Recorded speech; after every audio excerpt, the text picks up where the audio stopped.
와, 이 정도면 역대급인데. 여기 영국의 BBC의 한 30대 여성 기자가 한국의 어떤 모습을 보고 깜짝 놀라 자지러졌는데요. 대체 무슨 일이 있었던 걸까요? 사연 시작하겠습니다.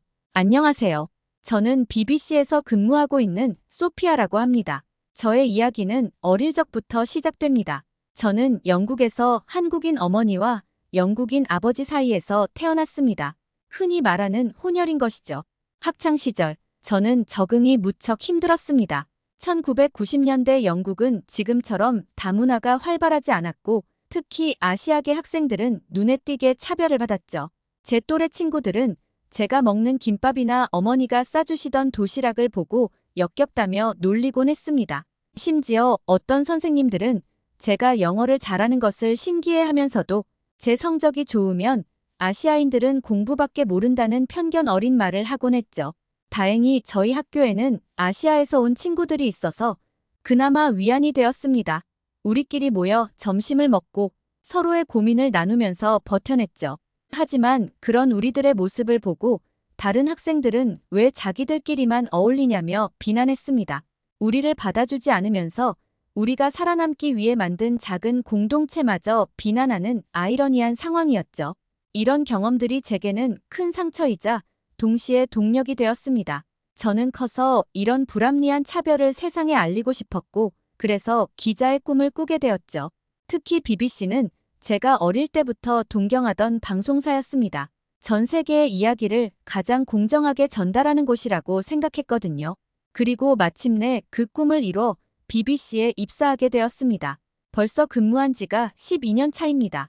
처음에는 작은 지역 뉴스를 담당하는 리포터로 시작했지만 점차 국제 뉴스팀으로 자리를 옮기고 지금은 아시아 문화 다큐멘터리 팀의 팀장을 맡고 있죠. 최근 우리 팀은 아주 흥미로운 프로젝트를 시작하게 되었습니다. 바로 급성장하는 아시아 문화, 특히 동아시아 세 나라의 다문화 수용성에 대한 다큐멘터리였죠.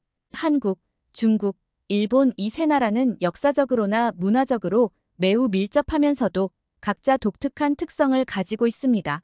우리 팀은 처음에는 단순히 각국의 관광 명소나 음식 문화를 소개하는 일반적인 다큐멘터리를 기획했습니다. 하지만 제가 팀장으로서 새로운 제안을 했죠. 바로 각국의 외국인과 혼혈인들이 겪는 차별 문제를 깊이 있게 다루자는 것이었습니다. 이미 수많은 방송에서 관광이나 음식을 다뤘지만 실제로 그 사회에서 살아가는 소수자들의 목소리는 제대로 담아내지 못했거든요. 게다가 일반적인 다큐를 하기에는 시간이 너무 부족했습니다. 현지 사정, 촬영 일정 등등 많은 것을 따졌을 때 각 도시별로 3일 정도 밖에 시간이 없었습니다.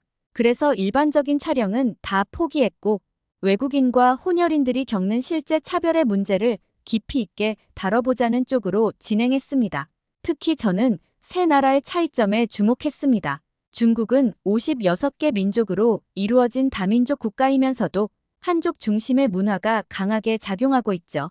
일본은 단일 민족 신화를 가진 나라이지만 최근 저출산 고령화로 인해 외국인 노동자를 적극적으로 받아들이고 있습니다. 한국은 고도 성장과 한류의 영향으로 급속도로 국제화되면서 다문화에 대한 인식이 빠르게 변화하고 있죠. 우리 팀의 취재는 중국에서 시작되었습니다. 베이징 수도 국제공항에 도착하자마자 우리는 첫 번째 문화 충격을 경험했습니다. 공항은 거대했지만 영어 안내가 부족했고 외국인 전용 입국 심사대는 긴 대기줄로 북적였죠. 입국 심사관들은 우리의 취재 목적을 꼬치꼬치 캐물었고 장비 검사에만 2시간이 넘게 걸렸습니다. 베이징의 첫인상은 복잡했습니다. 거대한 도시의 활기와 함께 곳곳에서 무질서가 눈에 띄었죠. 특히 교통체증은 상상을 초월했습니다. 예정된 인터뷰 장소까지 가는 데만 3시간이 걸렸고 우리의 빠듯한 일정은 첫날부터 차질을 빚기 시작했습니다. 하지만 더 큰 문제는 취재 과정에서 드러났습니다. 우리가 찾아간 학교들은 표면적으로는 다문화 교육을 강조했지만 실제 모습은 달랐죠. 한 초등학교에서 만난 필리핀 출신 학생 마이클의 이야기는 특히 가슴 아팠습니다. 처음에는 다들 친절한 척했어요. 하지만 점차 저를 무시하기 시작했죠. 급식 시간에는 혼자 밥을 먹어야 했고 체육 시간에는 아무도 저를 팀에 넣어주지 않았어요. 선생님들도 처음에는 신경 써주시다가 이제는 그냥 모른 척하세요. 그리고 이 문제는 초등학교만의 문제는 아니었습니다. 중학교, 고등학교도 마찬가지였고 그나마 대학에선 조금 덜한 편이었죠. 인근의 중학교와 고등학교에 가서 선생님과 학생들을 인터뷰해 보아도 비슷한 말을 했습니다. 선생님들은 철저히 우리 학교 혼혈이나 외국인 아이는 절대 차별이 없다고 하지만 실상 아이들을 인터뷰해 본다면 충분히 차별을 느낄 수 있을 만한 상황을 겪고 있었죠. 더 충격적인 것은 차별에 계급하였습니다. 백인이나 유럽계 학생들은 상대적으로 환대를 받는 반면 동남아시아나 아프리카 출신 학생들은 심각한 차별에 시달렸죠. 한 중학교 교사는 이렇게 털어놓았습니다. 사실 학교에서도 이런 문제를 알고 있습니다. 하지만 해결하기가 쉽지 않아요. 중국의 교육 시스템은 여전히 획일화되어 있고 다문화 교육을 위한 제도적 지원도 부족합니다. 게다가 학부모들의 인식도 변화가 필요한데 이건 하루아침에 바뀔 수 있는 문제가 아니죠. 취재 과정에서 우리는 끊임없는 제재와 감시에 시달렸습니다. 모든 인터뷰는 사전 승인이 필요했고 민감한 내용은 편집을 요구받았죠. 결국 많은 증언들은 몰래카메라로 촬영할 수밖에 없었습니다. 이는 중국 사회가 여전히 이러한 문제를 공개적으로 논의하는 것을 꺼린다는 것을 보여주는 단적인 예였죠. 한편으론 이미 중국에 대한 특성은 동료 기자에게도 충분히 들었지만 실제로 겪어보니 좀 아쉬움은 있었습니다.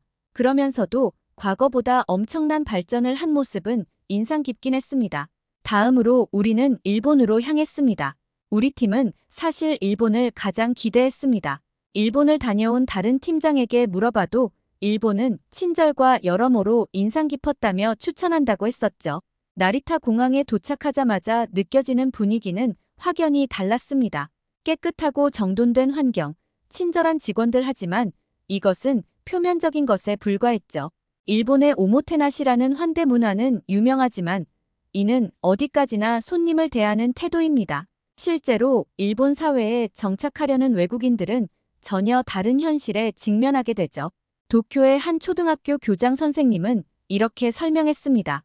공식적으로는 차별이 예전엔 있었지만 최근 거의 사라졌고 전교생이 만족하며 학교를 다닌다고 하면서도 솔직하게 녹화하지 않는 조건으로는 일본은 겉으로는 국제화를 추구하지만 실제로는 매우 보수적입니다. 특히 교육 현장에서는 이런 모순이 더욱 두드러져요. 외국인 학생들은 여전히 가이진 외국인이라는 이름으로 구별되고 완벽한 일본어를 구사하지 못하면 학업을 따라가기가 매우 힘듭니다. 라고 답해줬습니다. 그리고 여러 학교를 다녀본 결과 일본에서 특히 놀라웠던 것은 암묵적 차별이었습니다. 겉으로는 친절하고 예의 바르지만 실제로는 보이지 않는 벽이 존재했죠. 예를 들어 도쿄의 한 중학교에서는 외국인 학생들을 위한 특별반을 운영한다고 했지만 이는 오히려 그들을 일반 학생들과 분리시키는 결과를 낳고 있었습니다. 특별반은 좋은 취지로 시작됐지만 결과적으로는 우리를 고립시키는 것 같아요. 일본 학생들과 어울릴 기회가 거의 없거든요. 브라질 출신의 한 학생은 이렇게 털어놓았습니다. 또한 일본의 행정 시스템도 문제였습니다. 외국인 등록, 비자 연장, 주택 임대 등 기본적인 생활에 필요한 절차들이 지나치게 복잡하고 시간이 오래 걸렸죠. 도쿄에서 만난 한 다문화 가정 지원 단체의 대표는 이렇게 말했습니다. 일본은 겉으로는 국제화를 표방하지만 실제 제도는 여전히 폐쇄적입니다. 예를 들어 외국인이 집을 구하려고 할 때 보증인이 필요한데 이게 정말 큰 장벽이에요. 심지어 일본어가 유창하고 안정적인 직장이 있어도 거절당하는 경우가 많죠. 특히 충격적이었던 것은 일본의 학교에서 발생하는 은밀한 따돌림이었습니다.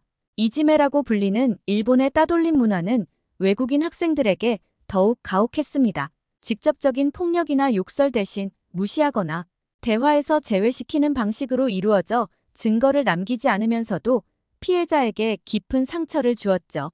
동료의 칭찬과는 별개로 조금 아쉬운 결과였지만 그럼에도 불구하고 중국보다는 훨씬 좋았다고 생각됩니다. 중국에 비해 일본의 외국인, 혼혈 학생들이 큰 불편함 없이 잘 적응하고 있었죠.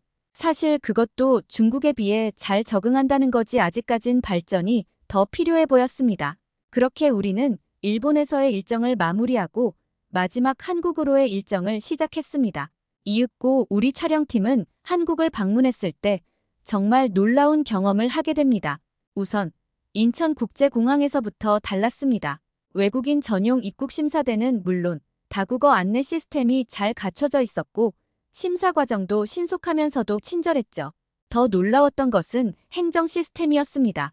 우리가 촬영 허가를 받으러 갔을 때의 일입니다. 생각보다 많은 사람들이 촬영 허가를 받으러 와서 여기도 오래 기다리는 건 마찬가지겠구나 싶었죠. 하지만 사전에 온라인으로 신청서를 제출한 덕분인지 현장에서는 15분 만에 모든 절차가 끝났습니다. 우리 촬영팀은 정말 깜짝 놀랐죠. 담당 공무원은 우리의 놀란 표정을 보고 웃으며 말했죠. 한국은 빨리빨리 문화로 유명하지만 이건 단순히 성급함이 아닙니다. 효율성과 정확성을 동시에 추구하는 거죠. 특히 외국인 관련 행정 서비스는 최근 몇 년간 크게 개선됐어요. 다문화 사회로 빠르게 변화하는 만큼 시스템도 그에 맞춰 발전하고 있답니다. 덕분에 한국에서의 일정에 어느 정도 여유가 생겨서 너무 좋았습니다. 우리는 바로 취재가 잡힌 학교로 이동했습니다. 한국의 학교 현장에서도 큰 변화가 감지됐습니다. 서울의 한 고등학교를 방문했을 때 우리는 인상적인 광경을 목격했습니다. 다문화 가정 출신 학생들이 일반 학생들과 자연스럽게 어울리고 있었고 학교는 정기적으로 다문화 이해 교육을 실시하고 있었죠. 우리 학교에는 현재 12개국 출신의 학생들이 있어요. 처음에는 적응하는 데 어려움도 있었지만 이제는 오히려 이 다양성이 우리 학교의 자랑이 됐죠. 학생들은 서로 다른 문화를 배우면서 자연스럽게 글로벌 시민으로 성장하고 있습니다. 한 교사의 말씀이었습니다. 반대로 학생들도 마찬가지였습니다. 처음에는 확실히 조금 힘들었지만 대부분의 학생들이 잘 적응했었습니다. 그 중에서도 불만이 있는 학생들조차 중국이나 일본 학생의 상황에 비하면 정말 아무것도 아닌 불만이었습니다. 솔직히 표정들도 전체적으로 너무 좋았고 말이죠. 크게 불만이 없어 보였습니다. 한편으로는 저도 한국에서 자랐으면 어땠을까 하는 생각도 해봤었습니다. 그 정도로 영국보다는 한국이 훨씬 분위기가 좋았거든요.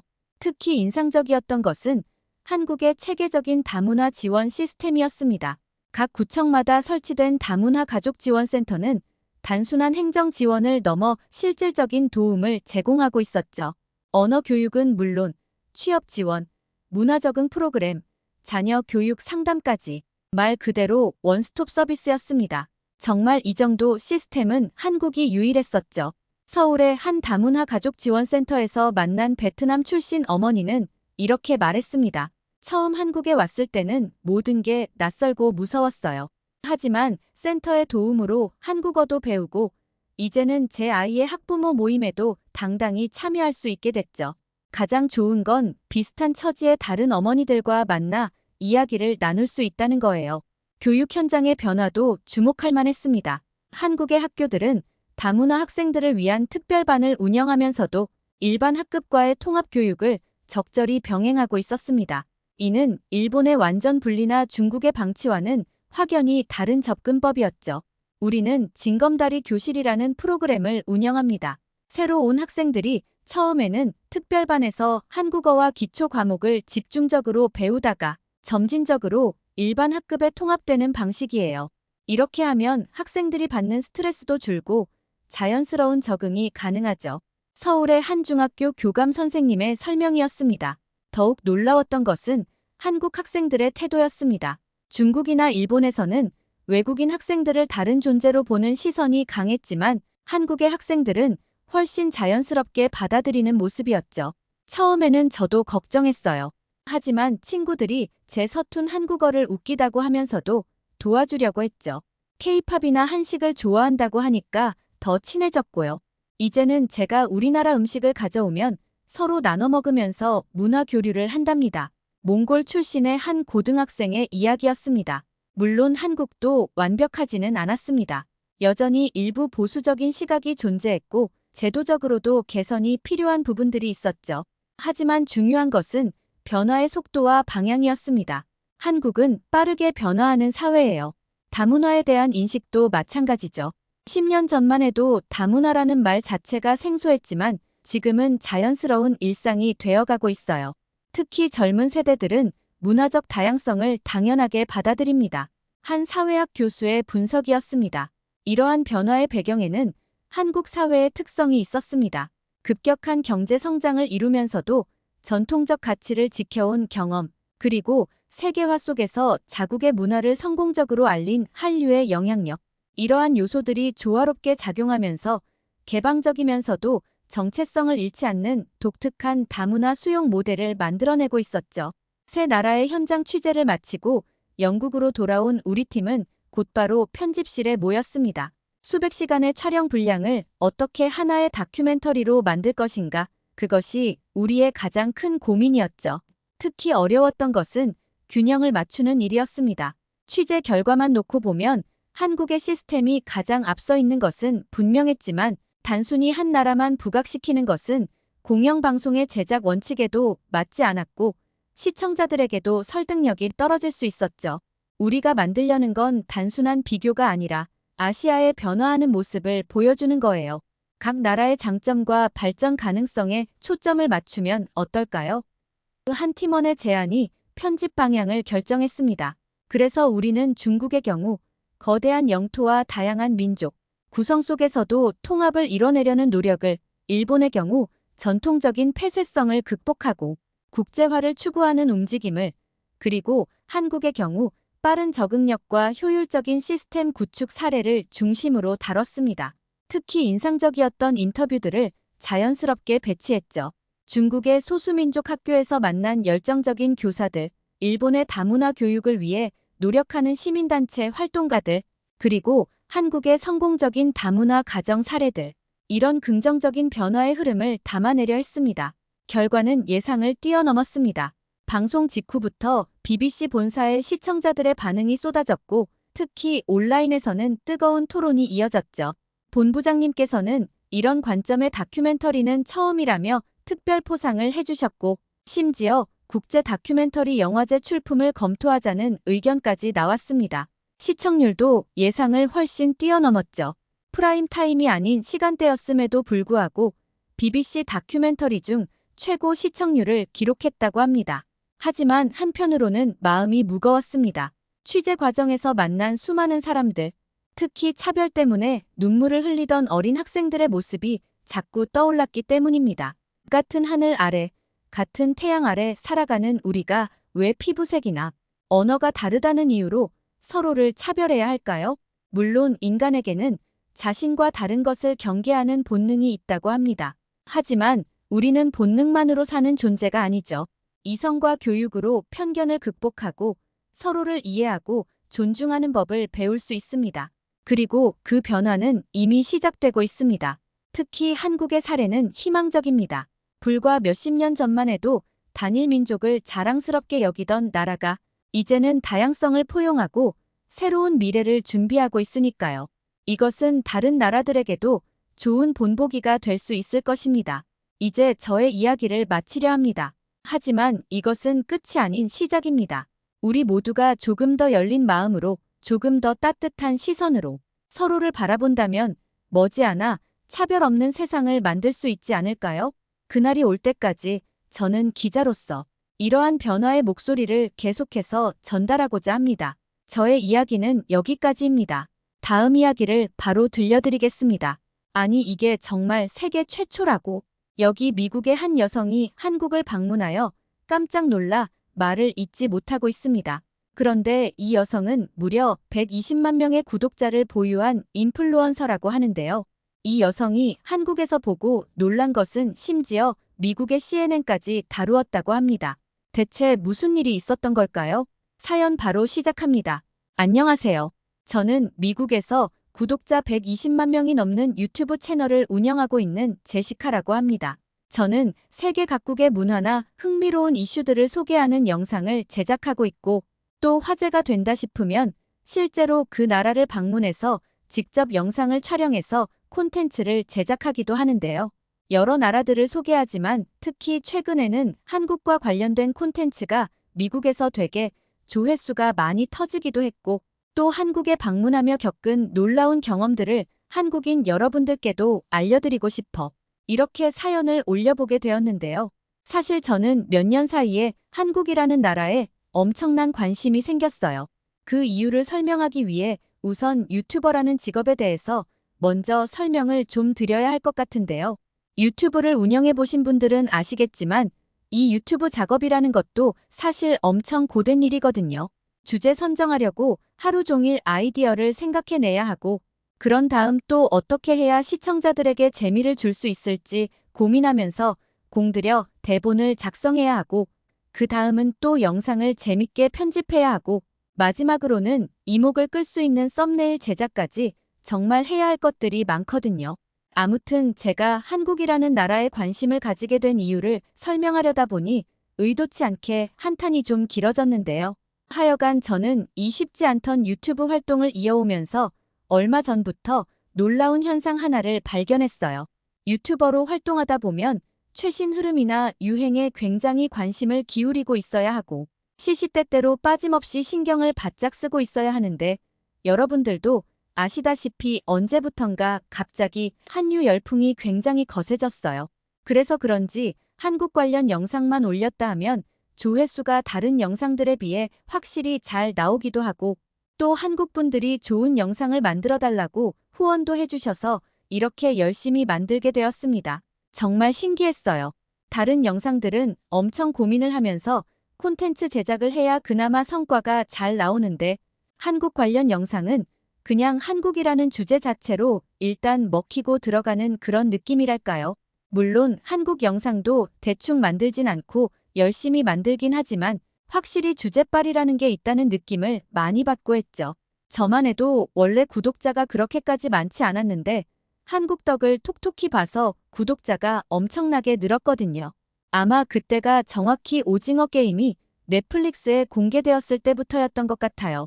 그때 당시에는 번화가에 나가기만 하면 사람들이 딱지치기를 하거나 설탕 뽑기를 하면서 놀 정도로 오징어 게임 열풍이 대단했어요. 그리고 오징어 게임과 같은 드라마뿐만 아니라 K-팝이나 뷰티, 그리고 푸드와 같은 한국 문화들도 점점 더 확산되기 시작하면서 한류 열풍이 유럽 전역을 뒤덮기 시작했죠. 그때부터 저는 느꼈어요. 이 유행에 무조건 올라타야겠구나 하고요. 그래서 그 무렵부터 한국 관련된 영상을 만들면서 한국의 음식이나 한국의 가수, 한국의 드라마 등 한국 문화들을 소개하기 시작했고 그랬더니 생각보다 훨씬 더 많은 분들이 제 영상에 관심을 가져주셔서 덕분에 비교적 빠른 시간 안에 구독자가 몰리면서 저도 어느덧 120만 유튜버로서 자리를 잡을 수 있었죠. 과거에 정말 힘들었던 시기를 떠올리면 한국의 문화 열풍이 저를 살려준 셈이나 다름없었고 그래서 항상 한국에 대해서는 좋은 감정과 고마운 마음이 크답니다. 아무튼 이렇게 한국의 힘으로 유튜버로서 성장도 하고 활동도 열심히 해왔는데 그렇게 끊임없이 달려오다 보니 저에게도 번아웃이라는 게 오더군요. 구독자도 늘고 많은 사랑을 받다 보니 신이 나는 것과는 별개로 날이 갈수록 체력적으로 힘이 드는 게 느껴졌고 제 몸에서는 저에게 잠깐 쉬어달라는 신호를 보내는 것만 같았죠. 저는 잠깐의 휴식이 좀 필요하다고 느꼈어요. 그래서 결국 그날 제 유튜브를 도와주는 친구 엠마에게 저녁을 먹으며 이야기를 꺼내게 되었답니다. 며칠 휴식을 하러 여행을 떠나는 게 어떠냐고요. 사실 이런 생각은 이날 처음 한 것은 아닙니다. 엠마에게 말을 꺼낸 적은 없지만 얼마 전부터 유튜브 활동에 지쳐 잠깐의 휴식기를 가지면서 여행을 좀 가볼까 하는 생각을 혼자서 늘 하고 있긴 했어요. 엠마 또한 오랜 기간 저를 도우면서 지쳐 보이기도 했었고요. 그리고 제가 여행지로 점 찍어둔 곳은 바로 한국이었답니다. 엠마와 함께 언젠가 한국에 가려고 늘 생각하고 있었거든요. 왜냐면 그간 한국에 대한 콘텐츠로 덕을 많이 봤는데 아직 실제로 한국에 가본 적이 한 번도 없었거든요. 게다가 엠마는 한국어도 가능한 친구였어요. 얘는 저보다도 먼저 한류 열풍에 푹 빠져 있었던 애였거든요. 그래서 이번 휴식기에 겸사겸사 한국에 가서 콘텐츠로 쓸만한 한국의 모습도 찍고 휴식도 취하고 하면 정말 괜찮을 것 같다는 생각을 했었던 거죠. 물론 콘텐츠 같은 경우 당연히 일하러 가는 느낌보다는 부담 없이 한국을 둘러본다는 느낌으로 말이죠. 그렇게 저는 이러한 저의 생각을 이날 저녁 엠마에게 말해봤는데 예상대로 엠마는 흔쾌히 동의해 주었습니다. 긴 기간 작업으로 지쳐있기도 했겠지만 아무래도 한국이란 나라를 좋아하는 엠마다 보니 한국으로의 여행을 무척이나 반기는 모습이었죠. 그렇게 우리는 고민도 않고 바로 한국행 비행기 표를 끊었답니다. 여행 날은 금세 다가왔고 엠마와 저는 설레는 마음으로 짐을 싸느라 잠도 제대로 못 자고 한국행 비행기에 올랐어요. 그리고 피곤했는지 비행기에서 바로 골아떨어졌죠. 그렇게 저희가 한국에 도착했을 때 인천공항이 생각했던 것보다 규모가 훨씬 큰 것 같아서 깜짝 놀랄 수밖에 없었습니다. 그리고 입국 심사대로 향하는데 앞에 보이는 줄이 정말 끝도 없이 길게만 보이더라고요. 이대로면 한참 기다려야 할 것 같았는데 한국에서의 일정이 그리 길지 않아 1시간이 소중했던 저희한테는 한숨만 나오는 상황이었답니다. 그런데 신기하게도 직원분들이 정말 기계처럼 정확하고 빠르게 심사를 진행해 주신 덕분에 언제 그랬냐는 듯이 줄이 빠르게 줄어들더니 어느새 우리 차례가 되어 순식간에 입국 심사를 마칠 수 있었답니다. 그렇게 공항에서 서울로 가려 하는데 순간적으로 택시를 탈 건지 지하철을 탈 건지 고민이 되더라고요. 엠마와 의논 끝에 저희는 지하철을 타기로 했어요. 사실 미국에서 장거리 비행을 해서 피곤하다 보니 그냥 택시를 타고 편하게 호텔까지 갈까 싶기도 했는데 지하철이 뭔가 시청자들에게 보여줄 영상을 찍기에 좋은 소재처럼 느껴지더라고요. 그렇게 공항에서 연결되어 있는 지하철을 타러 가는데 여기에 도착하자마자 깜짝 놀랄 수밖에 없었어요. 미국 지하철역에 비해 지하철역 내부가 너무나도 밝고 깨끗하더라고요. 미국의 지하철은 만들어진 지 오래된 역들이 많아서 한국 지하철처럼 이렇게 깔끔하다기보다는 어둡고 우중충해 늘 불쾌한 기분이 들곤 했거든요. 저는 바로 라이브 방송을 켰습니다. 예상하셨다시피 시청자들이 한국의 지하철 모습에 엄청나게 놀라워했어요. 얼마나 깨끗하면 지하철 바닥에 무슨 광이 나냐며 미국의 우중충한 지하철과 비교가 되지 않는다고 한국 지하철에 대해 극찬을 하더군요. 그리고 지하철을 타기 위해 플랫폼으로 내려왔는데 더 놀라운 점이 있었습니다. 지하철 승강장이 바닥에서 천장까지 끝까지 유리문으로 다 막혀있지 뭐예요. 사실 미국의 지하철에는 스크린도어가 한국처럼 이렇게 잘 설치된 곳을 찾아보기가 힘들거든요. 물론 있는 곳이 있기는 해요. 하지만 뉴욕의 일부 지하철역에서만 있을 뿐이라 한국처럼 이러한 스크린도어가 생소해 보일 수밖에 없었죠. 시청자들이 채팅으로 놀랍다면서 동시에 의문을 표하기도 하더군요. 이렇게 스크린도어가 깔끔하게 설치된 곳은 미국은 물론 다른 유럽 국가들을 여행할 때도 본 적이 없는데 한국은 유럽보다 잘 살아서 그런 건가? 그건 아닐 텐데 왜 그러지 하고 말이에요. 사실 런던 지하철은 추락 시 열차와 충돌하는 사고도 사고지만 제3궤조 노선으로 인해 감전사하는 사고 빈도가 훨씬 많아 스크린도어의 필요성이 오히려 한국보다 더욱 대두되는 편인데요. 참고로 제3궤조 노선 혹은 서드레일 방식은 고압 전기가 흐르는 통로가 지면과 가까운 바닥에 있는 걸 말하는데 사람 혹은 동물이 실수로 밟으면 합선 사고가 발생할 가능성이 굉장히 높거든요. 그래서 감전사고를 방지하기 위해서라도 스크린도어가 꼭 필요한 게 바로 미국이나 유럽의 지하철인데 하지만 스크린도어를 한국의 지하철역처럼 마음껏 설치하지 못하는 이유가 있었어요. 시청자분들 중 똑똑한 분들이 많이 계셔서 그 이유를 설명해 주더라고요. 스크린도어가 없는 것은 미국뿐만 아니라 미국이나 프랑스 등 다른 선진국들도 대부분 마찬가지인데요. 사실 스크린도어 설치에 가장 중요한 건 돈도 돈이지만 무엇보다 지하철 건축 시기가 가장 중요하다고 하더군요.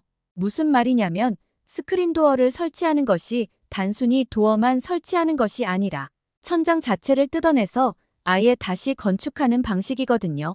즉 자칫 잘못했다간 지하철역 자체가 폭삭, 주저앉을 수 있는 큰 공사가 바로 이 스크린도어 설치 공사라고 하더라고요. 대부분 다른 선진국들은 한국과 다르게 지하철의 역사가 매우 길어요. 한국은 지하철역이 길어봐야 30년 이상 전에 지어진 역들이 대부분이고 최근에 지어진 역들은 훨씬 더 지어진 지 얼마 안 된 역들이에요. 반면 유럽, 특히 미국의 경우는 1897년 보스턴 지하철을 개통했을 만큼 지하철역이 지어진 지가 엄청나게 오래되었죠. 아무튼 이런 상황이다 보니 자칫 건설을 시도했다간 폭삭 무너질 수도 있고 설치하고 싶어도 설치하기가 굉장히 어려운 상황이라고 해요. 때문에 비교적 최근에 지어진 노선 중 인적이 많은 역들에 한해 스크린도어를 일부 설치하거나 여의치 않을 경우에는 스크린도어 대신 그냥 안전요원들을 배치하여 안전사고를 예방하려 할 뿐이죠. 아무튼 이런 한국의 스크린도어 시스템이라면 누군가 뛰어내리거나 다른 사람한테 밀려서 선로에 떨어지는 사고는 절대 일어날 수가 없겠더라고요. 라이브 방송을 보던 시청자분들도 간혹 가다가 미국에서도 스크린도어가 설치된 역을 본 적은 있지만 이런 식으로 깔끔하게 잘 설치된 스크린도어는 처음 본다며 다들 깜짝 놀라더라고요. 스크린도어라는 게 항상 보다 보면 참 당연하게 보이겠지만 외국인들 눈에는 꽤 신기해 보이는 거랍니다. 놀라움은 지하철을 타서도 계속되었죠. 한국 지하철 내부는 미국의 지하철에 비하여 무척이나 쾌적하고 깨끗한 분위기였고 미국처럼 꾀죄죄한 사람이 보이긴커녕 승객들 모두 멀끔하고 깔끔한 차림으로 지하철을 이용하고 있더군요. 그리고 바깥에 날이 꽤 더웠는데 지하철 안은 에어컨 바람으로 마치 시원한 은행 안에서 편안하게 이동하는 듯한 느낌마저 들었어요. 정말 놀라웠습니다. 시청자들에게도 느끼게 해주고 싶었는데 화면만 보는 시청자들은 이 시원한 에어컨을 직접 느낄 수가 없으니 답답한 마음마저 들었죠. 아무튼 시청자들과 소통을 하면서 지하철을 타니 생각보다 저희는 금방 숙소에 도착할 수 있었어요. 숙소는 동대문 근처에 있는 한 호텔로 잡았답니다. 그리고 우리는 짐을 풀고 우선 홍대로 갔어요. 홍대는 젊음의 열기와 다채로운 문화가 넘쳐나는 곳으로 알고 있었고 우리는 이곳에서 오늘 하루만큼은 그간의 모든 스트레스를 잊고 특별한 밤을 보내기로 했죠. 저는 홍대 거리에 들어서자마자 화려한 네온 사인과 거리의 예술가들 그리고 가득 찬 인파에 깜짝 놀랐어요. 길거리 공연자들이 음악을 연주하고 춤을 추는 모습은 마치 축제의 한 장면 같았답니다. 엠마와 저는 여기 분위기 정말 대단하다며 감탄을 쏟아낼 수밖에 없었죠. 그렇게 놀라움과 함께 거리를 구경하다가 저희는 출출해져서 우선 허기를 좀 달래기로 했어요. 엠마는 한국에서 유명한 치킨과 맥주, 즉 치맥을 즐겨보자고 했고 그렇게 저희는 가까운 치킨집에 들어가 치킨을 주문하고 시원한 맥주와 함께 먹었죠. 저희는 반반 치킨이라는 것을 시켜보았는데 후라이드 치킨과 한국식 양념으로 버무려진 양념 치킨이라는 것이 반반씩 섞여 있는 것이었어요. 후라이드 치킨도 물론 맛있었지만 저는 특히 양념 치킨이 정말 새로우면서도 마음에 들었어요. 진한 양념 소스에 버무려진 양념 치킨은 색깔부터 달랐는데 붉은 빛깔의 양념 소스가 치킨에 골고루 묻어 있어 정말 먹음직스러워 보였고 달콤하고 매콤한 향이 어우러져 먹기도 전부터 식욕을 자극했습니다. 그리고 양념 치킨을 한 입 베어 물어봤더니 정말 맛있더라고요. 속살은 야들야들했고 소스는 매콤하면서도 달콤한 것이 후라이드 치킨과는 또 다른 매력을 발산했답니다. 잘 베어드는 촉촉한 치킨은 제 입안 가득 큰 행복을 느끼게 해주었죠. 그리고 맥주는 그 맛을 더욱 돋보이게 해주었답니다. 그렇게 맛있게 치맥을 즐긴 후 거리로 나온 우리의 관심을 끈 것은 홍대의 다양한 클럽들이었어요. 결국 우리는 호기심이 생겨 발길을 멈추고 한 클럽을 방문하게 되었죠. 클럽 안은 이미 많은 사람들로 붐비고 있었고 DJ가 틀어주는 음악에 맞춰 모두가 춤을 추고 있었어요. 엠마와 저는 이런 에너지는 처음 느껴본다며 한국의 밤문화는 정말 놀랍다고 외쳤죠. 음악에 몸을 맡기고 춤을 추다 보니 우리는 정말 시간 가는 줄도 몰랐답니다. 그러다 시간이 많이 늦어 어느덧 새벽 3시가 훌쩍 넘었더라고요. 비행기에서 잠을 하도 많이 자서 괜찮을 줄 알았는데 아무래도 도착 첫날이다 보니 아무리 젊은이라도 피곤한 건 어쩔 수 없더군요. 그렇게 저와 엠마는 즐겁게 놀다가 이제 숙소로 가려고 했는데요. 시간이 늦었기에 택시를 잡으려고 했죠. 근데 엠마가 미리 검색해서 알아봐둔 게 있다며 자기를 따라와 보라고 하더라고요. 어딜 가냐고 했더니 한국에는 심야에도 버스가 다닌다는 거 아니겠어요? 그런데 저를 더욱 놀라게 한 사실이 있었죠. 야간에 버스가 다니는 것도 신기한데 심지어 자율주행을 하는 무인 버스라는 거예요. 저는 정말 깜짝 놀라서 믿기지가 않았는데 엠마와 함께 정류장에서 기다리고 있었더니 정말 무인 버스가 오더라고요. 너무 신기해서 두리번 거리며 버스에 올라탔는데 버스의 분위기도 미국 버스와는 많이 달랐어요. 일단 낮에 탔던 지하철처럼 깨끗하고 조용한 실내가 눈에 띄었고 이를 보니 한국은 어떤 대중교통이든 전부 다 깔끔하고 쾌적하게 잘 관리한다는 인상을 받을 수밖에 없었죠. 그리고 무엇보다도 가장 놀라웠던 점은 정말로 사람이 운전하지 않고 있는 운전석이 있다는 것입니다. 진짜 기사님이 운전대를 잡지 않고 있더라고요. 정말이지 너무 신기했어요. 운전석에 앉아있는 기사님은 그저 모니터만 주시하고 있었고 버스는 신기하게도 자동으로 부드럽게 움직이고 있더라고요. 저는 이런 장면은 놓쳐서는 안 된다고 생각해서 바로 라이브 방송을 켰고 금세 몰려든 시청자들은 이 모습을 보고 모두 경악했어요. 정말 미래 세계에서나 가능할 법한 광경이 현재 시점에 눈앞에서 이뤄지고 있다니 모두가 놀라워하며 신기해했죠. 저 또한 놀란 건 마찬가지였고 편안히 앉아 계신 기사님 옆에서 몇 가지 질문도 드려봤어요. 물론 통역은 한국어를 할 줄 아는 엠마가 옆에서 도와줬습니다. 참고로 나중에 알고 봤더니 미국의 CNN이 이미 이 한국의 야간 자율주행 버스에 대해 취재를 한 적도 있더라고요. 아무튼 기사님께서는 제게 이렇게 설명해 주셨어요. 영화 속에서나 가능했던 기술이 이렇게 현실화되고 있다는 것이 사실 자신도 아직 쉽게 믿기지 않는다고요. 그러면서 아직까지는 자율주행 기술이 완벽하지는 않기 때문에 돌발 상황에 대비해 자신이 이렇게 따로 앉아 있는 것인데 이것도 철저한 검증을 거치고 안전성이 보장되면 곧 기사 없이도 운행이 가능해질 것이라고 하시더군요. 2024년까지 안전기를 거치고 이후에 서울시 외곽까지 구간을 확대하고 나중에는 지방까지 더 많이 확대해서 운행할 계획이라고 하시더라고요. 또한 이것은 단지 시작일 뿐이지만 관련 업계 종사자들은 자율주행이 서울의 교통 문제 해결의 완벽한 해결책이라 생각한다고 하셨어요. 특히 밤에는 버스를 운전하고 싶어하는 사람들이 적기 때문에 이러한 자율주행 버스들이 그 빈자리를 메울 수가 있을 것이고 야간 버스 운전기사의 피로나 졸음 등의 부담을 크게 덜어줄 수 있을 것이라고 말씀하셨죠. 저희는 자동으로 도로를 달리는 버스 안에서 기사님의 설명을 흥미롭게 들었어요. 그리고 직접 타보니 버스의 승차감은 일반 버스만큼 참 편안했습니다. 또 늦은 밤에 버스를 탄 승객들은 이러한 자율주행 버스에 대해 불안해하는 느낌 없이 안락하게 버스 안에서 스마트폰을 하거나 창문에 기대어 잠깐 동안 자는 모습을 보여주었죠. 자칫 위험할 수도 있을 거란 생각에 꺼려질 법도 한데 아무래도 한국에서는 이렇게 새롭게 도입하여 운행하는 시스템에 대한 시민들의 믿음이 굉장히 강한 모습으로 느껴졌습니다.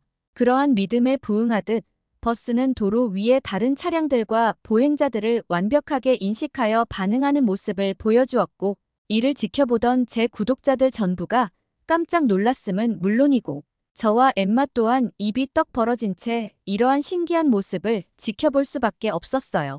그리고 버스가 움직이는 동안 우리는 서울의 야경을 감상할 수도 있었는데요.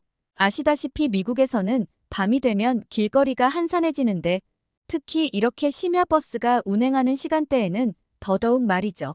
그런데 그에 비해 시간이 이렇게 많이 늦었음에도 불구하고 너무도 밝고 활기찬 한국의 밤거리와 길거리 시민들의 모습은 한국의 좋은 치안을 상징하는 듯했고 이 정도로 밤에도 사람들이 많이 돌아다니니 당연히 야간 버스에 대한 수요도 많을 수밖에 없겠구나 싶으면서 그게 이러한 자율주행 버스의 도입까지 나아가게 한 것 같다는 생각이 들더라고요. 사실 미국은 심야에 버스가 다닐 필요가 크게 없긴 하죠. 애초에 사람이 밤에 안 다니니 버스에 대한 수요도 거의 없을 테니까요. 기사님 말씀으로는 이미 기술 발전에 큰 비용을 지출했지만 아직 완벽해지기까지는 여전히 먼 길이 남아있다고 했습니다. 거리에는 강아지, 어린이, 날씨 등의 여러 가지 변수들이 있으며 기술은 아직 이 모든 것을 완벽하게 해결하지는 못했다고 하시군요. 기사님께서 이러한 무인 버스가 도시를 더 효율적으로 만들 수 있는 훌륭한 인프라인 것은 확실하지만 앞으로도 갈 길이 많이 남아있다고 하셨죠. 하지만 인류는 늘 그랬듯이 모든 난관들을 극복하면서 언젠가는 또 완벽에 가까운 시스템을 갖추게 될 것이고 한국이라는 나라가 그 선두에 서서 이렇게 첫 출발을 끊어 모범적으로 자율주행의 길을 열어나가고 있다는 생각이 들었답니다. 저와 엠마는 그렇게 놀랍고도 신기했던 경험을 마치고 숙소로 돌아왔는데요. 저는 숙소에 와서도 자율주행 버스에 대한 여운이 많이 남았는지 잠이 오질 않아서 바로 자지 않고 인터넷으로 이것저것 관련 내용을 더 찾아보게 되었는데요. 그 과정에서 한국이 추진하고 있는 놀라운 사업을 또 하나 발견하게 되었어요. 서울시에서는 2024년 하반기부터 2025년까지 드론 택시도 시범 운행할 예정이라고 하더라고요. 또한 이를 택시로의 용도뿐만 아니라 다양한 관광 상품으로도 개발할 예정이라고 하고요. 앞서 서울시는 여의도 한강공원에서 이미 드론 택시 비행 실증에 나선 바 있는데 쌀가마니 여러 개를 실은 드론 택시가 여의도 한강공원에서 마포대교 일대를 문제없이 비행했던 것으로 사람 대신 쌀가마니가 탑승했지만 아무튼 이는 성공적으로 드론 택시 운행에 첫 발을 뗀 것이라 볼 수 있었죠. 그리고 내년부터는 유인 조종사가 실제로 운행할 예정이라고 했고요. 여의도에서 인천공항까지 1시간 정도 소요되던 출퇴근길은 무려 20분 만에 갈 수 있다고 하고 김포공항에서 잠실까지 단 12분이면 도착한다고 하는데요. 그러면 이용하는 비용이 엄청 비싸지 않나라고 생각할 수 있잖아요. 물론 처음에는 조종사가 필요하기 때문에 11만 원 정도로 조금 비싸지만 자율주행이 완전히 적용되는 시점이 되면 몇만 원 수준으로 장거리도 이용할 수 있다고 하더라고요. 거리를 대충 계산해보니 한국의 대도시인 서울에서 부산까지는 하늘을 이용해 1시간이면 갈 수 있는 시대도 곧 오지 않을까 싶더군요. 어릴 적에 누구나 상상해본 하늘을 나는 택시를 진짜로 볼 수도 있을 것 같다는 생각이 들면서 나중에 이 드론 택시가 상용화되면 바로 또 한국부터 와봐야겠다는 생각이 들었답니다. 자율주행 운전만 해도 상상 속 이야기로만 여겨졌지만 이제 곧 드론 택시가 하늘을 활보하는 세상이 온다니 한국 분들께서 자주 쓰시는 표현으로 정말 격세지감이라는 말이 딱 어울리는 것 같아요. 공상과학 영화에서나 봤던 하늘을 나는 자동차가 현실이 되는 일이 이제 정말 머지않았다니 여러분들께서도 정말 신기하지 않으신가요? 저는 무척 설레고 기다려지는군요. 아무튼 숙소에 돌아와 찾아본 이러한 자료들에 저는 또 한 번 무척 놀랄 수밖에 없었는데요. 저와 엠마는 이날 야간 자율주행 버스를 경험하며 나름대로 콘텐츠도 제작하고 그 다음 날부터는 본격적으로 본래 계획이었던 한국 여행도 재밌게 즐기게 되었어요. 한국은 굉장히 볼거리가 많고 맛있는 음식도 다양한 것이 정말 마음에 쏙 드는 나라였고 저는 왜 요즘 한류 열풍이 전 세계에 닥친 건지 바로 실감할 수 있었답니다. 저희는 며칠간 한국을 둘러보며 훌륭한 시민의식과 여러 편리한 인프라, 그리고 쾌적하고 안전한 교통 시스템 등을 제대로 경험할 수 있었고 미국도 새로운 기술이나 인프라에 대한 연구와 투자를 활발히 해서 이렇게 한국처럼 잘 갖춰진 선진 시스템을 앞으로 국민들에게 제공해주면 좋겠다는 생각이 굉장히 많이 들었어요. 그리고 정말 한국에 와보기 잘했다는 생각이 들었고 앞으로도 시청자들에게 한국의 다방면을 소개하면서 유튜브 활동을 이어나갈 생각이에요. 그렇게 한국 곳곳을 돌아다니며 정신없이 여행도 하고 라이브 방송을 진행하다 보니 어느덧 미국으로 돌아갈 시간이 다가왔어요. 정작 미국으로 돌아오니 이전에는 당연하게 여겨졌던 것들이 정말 불편하게 느껴지더라고요. 예를 들면 지하철을 타거나 밤에 바깥에 나갈 일이 있을 때 말이에요. 한국을 직접 겪고 나니 한국에 사는 분들이 참 부러워지는 건 어쩔 수가 없나 봅니다. 다음에 곧 또 한국을 방문해야겠어요. 그때까지 여러분들 모두 건강하시길 바랄게요. 저도 그동안 열심히 유튜브 활동하면서 지내고 있을게요. 곧 찾아뵈면 그때 또 사연 올리겠습니다. 오늘 제 이야기 들어주셔서 감사드립니다. 한국 관련 콘텐츠로 시청자들의 큰 관심을 얻고 많은 구독자를 확보했다는 미국 유튜버 제시카의 사연을 들어보았는데요. 제시카가 휴가차 한국에 왔다가 특히 한국의 야간 자율주행 버스에 대해 많이 놀란 것 같고 추후 상용화될 드론 택시에 대해서도 관심이 많은 모습인데요. 여러분들도 관심을 많이 가지고 계신가요? 유튜브에서 한국 소개에 힘을 입은 제시카의 성공, 그리고 한국의 세계를 선도하는 놀라운 기술 발전에 대해 많은 외국인들의 칭찬이 자자한 모습을 보니 저도 기분이 뿌듯해지네요. 여기까지 120만 유튜버 제시카의 한국 관광 사연이었습니다. 여러분의 생각을 댓글로 적어주세요. 좋아요와 구독은 저에게 큰 힘이 됩니다. 오늘도 감동 가득한 하루 되세요. 세계 감동 실화였습니다.